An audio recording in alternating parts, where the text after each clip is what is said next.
À Panem 360, je suis avec Viviane Lee, compositrice qui présente une œuvre Memory Playback dans le festival Acousma, dans la première soirée à l'usine C. Bonjour Viviane. Bonjour Alain.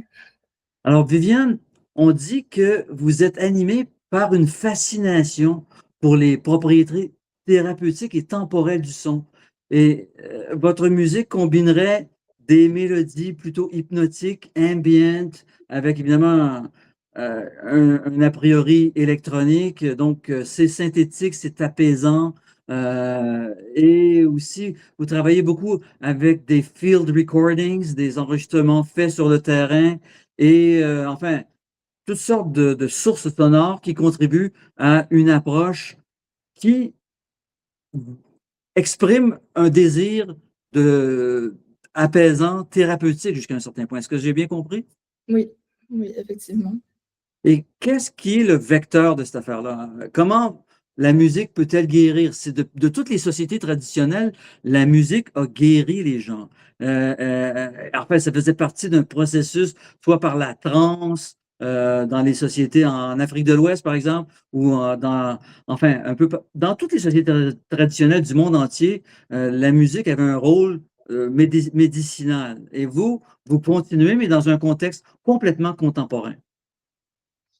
Ouais, c'est vraiment intéressant toutes les choses que vous avez dit, comme par exemple que la musique est comme une médecine. Puis en fait, j'avais fait une recherche un peu dans le passé sur comme quelle est la place que la musique occupe, justement dans la médecine traditionnelle chinoise. Puis j'ai trouvé qu'en fait, euh, dans le caractère de la médecine chinoise euh, à l'ancienne, comme en Chine. En fait, le caractère de la musique fait partie du caractère de la médecine. Puis qu'il y avait comme quand même une procédé axée sur le son dans cette pratique-là qui évoquait le fait que le son pouvait guérir. Mais c'est sûr que, tu sais, que moi, ma pratique, tu sais, je suis pas comme, tu sais, je me considère pas comme musicothérapeute ou, tu sais, je travaille pas à comme guérir les gens comme littéralement avec le son, mais je m'inspire beaucoup de euh, ce côté de la musique. Puis je pense que je pense que pour moi, j'ai comme senti que la musique peut comme guérir d'une manière assez intuitive. Euh, Puis il y a un souvenir je sais pas, qui vient vers moi en ce moment. C'est quand j'étais vraiment jeune, ben, il y avait comme un peu de tension à la maison. Puis on dirait que pour moi, comme j'avais eu juste l'intuition de comme aller jouer sur le piano parce que je me dis la musique pourrait comme détendre l'atmosphère ou peut-être apporter un peu de réconfort. Puis on dirait qu'à partir de ce moment-là, ben, comme je me suis toujours gravitée vers la musique comme refuge un peu. Euh, et aujourd'hui, en tant qu'adulte, ben, je sais pas, tu sais, comme ma relation avec ce côté de la musique, elle a beaucoup évolué. Puis je pense que, tu sais, dans l'ère d'aujourd'hui, dans un système capitaliste, où est-ce que c'est l'hyper-productivité, la vitesse de production, puis le stress domine un peu comme notre société. Et pour moi, le son, c'est comme ça peut nous ramener au moment présent, de malgré tout ça, tous ces comme facteurs anxiogènes, on dirait que quand il y a une musique qui est apaisante, ça vient comme t'envelopper et c'est comme une façon de vivre totalement au moment présent. Puis c'est un peu ça que j'essaie d'offrir aux gens avec ma musique, c'est, tu sais, j'essaie d'offrir un espace où est-ce que les gens se sentent comme, c'est assez confortables, puis assez bien, puis que comme ils peuvent vraiment vivre au moment présent. Ils peuvent comme, tu sais, juste simplement exister sans nécessairement avoir un but précis. Enfin, ça fait partie de ces valeurs-là qui sont des sources d'inspiration. La volonté de s'apaiser, de calmer le jeu, de se guérir provisoirement, d'améliorer sa santé mentale d'une certaine façon, ou même ses maux physiques. C'est une source d'inspiration et non pas une pratique de musicothérapie, si j'ai bien compris. Mhm. Ouais. C'est ça. Maintenant, de quelle manière ça s'est construit? Bon, on a pu écouter une musique que tu as composée avec Thomas Augustin. C'est ce que j'ai pu capter sur Bandcamp. Cette œuvre-là avait été conçue pour l'éclipse solaire du printemps dernier et c'est un truc purement ambient avec quand même l'insertion, enfin l'intégration d'instruments plus traditionnels, entre guillemets, ou modernes avant l'électronique, comme le vibraphone ou la percussion, la batterie. On entendait des instruments qui avaient été échantillonnés à travers cette œuvre-là. Vous construisez la musique avec des éléments mixtes, d'une certaine façon. Oui, ben, je pense que ça dépend de l'œuvre et du contexte. Puis dans ce contexte-là, où est-ce que, tu sais, c'est une collaboration avec Thomas. Et justement, les instruments que vous avez nommés, dont le vibraphone et la batterie, ben, c'était des instruments qui appartenaient à Thomas, en fait. Mais moi, comme, tu sais, j'étais vraiment partante sur le choix de ces instruments-là. Je trouvais que ça ajoutait comme une texture puis une ambiance vraiment intéressante. Surtout, tu sais, le vibraphone, ça fait full comme New Age, un peu aérien, un peu comme Oui, il y a élévateur. beaucoup de réverbération dans le vibraphone. Il y a quoi? On peut jouer avec la pédale du vibraphone, puis ça fait ouh. Alors donc, il y a quand même quelque chose d'aérien et New Age, comme vous dites. Ouais, c'est ça. Puis, ben, je pense qu'après cette collaboration-là, je pense que ça m'a quand même inspirée parce que, ben, en fait, avant que je collaborais avec Thomas, je dirais que la majorité de mes œuvres étaient comme plus électroniques, je dirais. Euh, Puis, tu sais, comme j'aime ça utiliser des instruments acoustiques, mais jamais d'une manière comme sérieuse. En fait, c'est pas vrai. J'ai utilisé un piano à un moment donné dans une performance, mais juste pour dire que c'est pas vraiment quelque chose que j'expérimente comme quotidiennement. Mais dans le cas de cette pièce-là, oui, on peut dire que c'est une musique mixte. Puis là, je commence plus à expérimenter avec l'agencement là, de sons électroniques avec des instruments acoustiques, dont cette session, je fais une œuvre en fait pour le piano et la harpe et les électroniques. Mhm.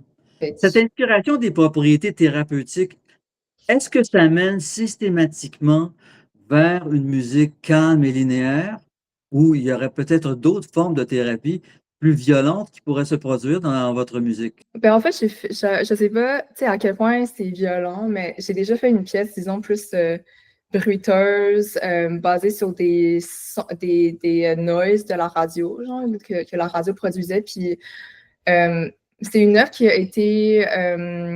qui est sortie sur le label Unheard Records. Fait, il y a une compilation Ghost Sounds.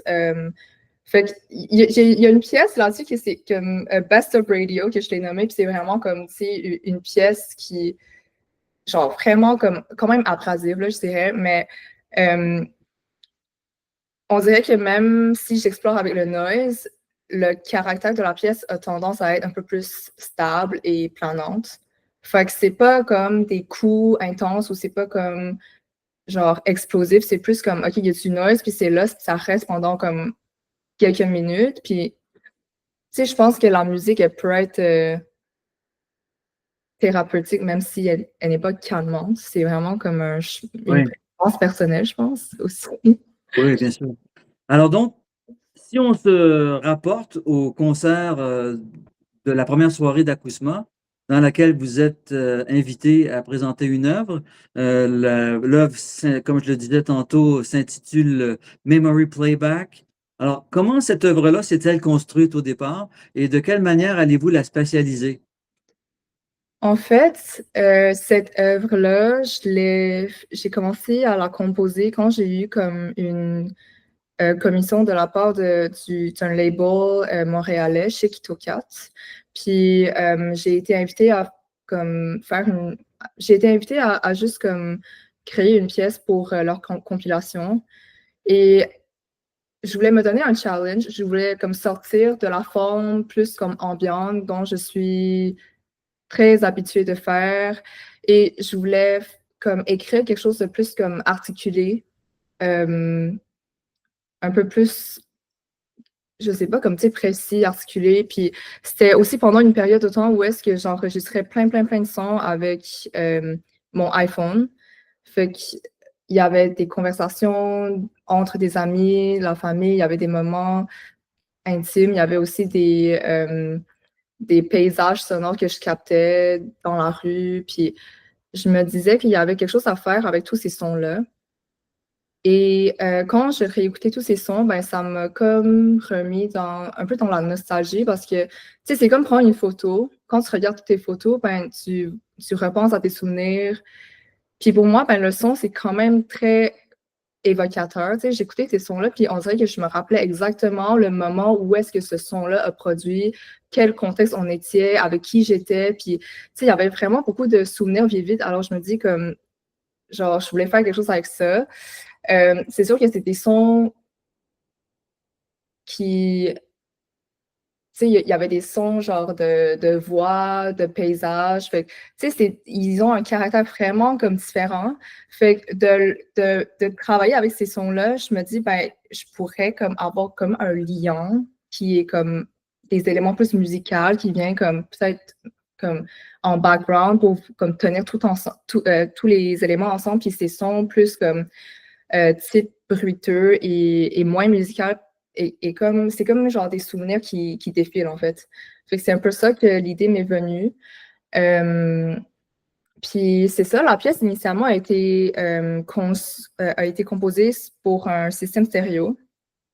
Puis ben, en fait, j'ai passé comme quelques heures au studio hier pour spatialiser la pièce et je dirais pas que c'est un rendu parfait, mais c'est comme la première fois que je fais quelque chose comme ça, genre comme de faire une pièce multicanale. Fait que, ouais, je sais pas, on va voir demain si ça va être bien reçu, mais en gros, il y a comme, vu que c'est une pièce qui est quand même, il y a beaucoup de sons différents. Je me dis que ce serait intéressant d'avoir comme des sons qui proviennent, on dirait, de différents endroits. Fait que c'est un peu ça que j'ai essayé de recréer, mais c'est ça, on va voir si ça fonctionne bien demain. Oui. Quand vous parlez du lien pour donner une cohérence aux sons qui ont été choisis et traités, euh, comment travaillez-vous pour créer ce lien-là? Ce sont sur des fréquences, sur des harmonies linéaires? De quoi vous parlez-vous lorsque vous parlez du lien? Ben, dans ce cas plus précis, je parle des éléments un peu plus musicaux parce que là, il ne va pas avoir comme, disons, de conflit avec tout ce qui se passe en avant-plan, ce qui est des sons plus, tu sais, comme enregistrés.